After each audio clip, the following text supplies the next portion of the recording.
ఆ తరువాత ఇబ్రాహీము అల్లాహ్ను ఇలా అర్థించాడు: ప్రభూ, ఈ నగరాన్ని సుఖశాంతుల నగరం చెయ్యి.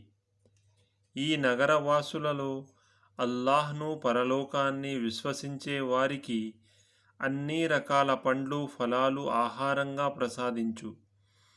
అప్పుడు అతని ప్రభువు ఇలా జవాబు పలికాడు: విశ్వసించని వారికి కూడా ఇహలోకపు తాత్కాలిక జీవిత అవసరాలను ప్రసాదిస్తాను, కానీ చివరకు వారిని నరకయాతన వైపునకు ఈడుస్తాను. అది అత్యంత దుర్భరమైన నివాస స్థలం. ఇబ్రాహీము, ఇస్మాయిలు ఈ ఇంటి గోడలను ఎత్తేటప్పుడు ఈ విధంగా ప్రార్థించేవారు: ఓ మా ప్రభూ, మా ఈ సేవను నీవు దయతో స్వీకరించు. నీవు అందరి మొరలు ఆలకించేవాడవు, అన్నీ తెలిసినవాడవు.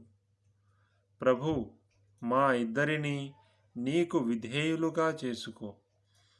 పూర్తిగా నీ విధేయతకే అంకితమయ్యే ఒక జాతిని మా సంతతి నుండి ఆవిర్భవింపచెయ్యి. నీ ఆరాధనా రీతులను మాకు తెలుపు. మా తప్పులను మన్నించు.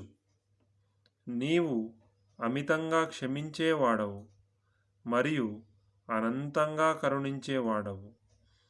ప్రభూ, నీ వాక్యాలు వారికి వినిపించి, నీ గ్రంథాన్ని, దివ్య జ్ఞానాన్ని వారికి బోధించి, వారి జీవితాలను తీర్చిదిద్దే ఒక ప్రవక్తను స్వయంగా వారి జాతి నుండే వారిలో పుట్టించు. నీవు సాటి లేని సర్వాధికారివి, అనుపమ ప్రజ్ఞాశాలివి. ఇబ్రాహీము విధానాన్ని ఇక ద్వేషించేవాడెవడు? తనను తాను అజ్ఞానానికి, అహంభావానికి గురి చేసుకునేవాడు తప్ప. ప్రపంచంలో మా సేవ కొరకు మేము ఎన్నుకున్న వ్యక్తి ఇబ్రాహీము.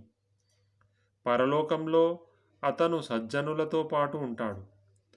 అతను ఎలాంటి వాడంటే, ముస్లిము అయిపో అని అతని ప్రభువు అతనితో అన్నప్పుడు అతను వెంటనే నేను విశ్వప్రభువు యొక్క ముస్లింను అయిపోయాను అని జవాబు పలికాడు.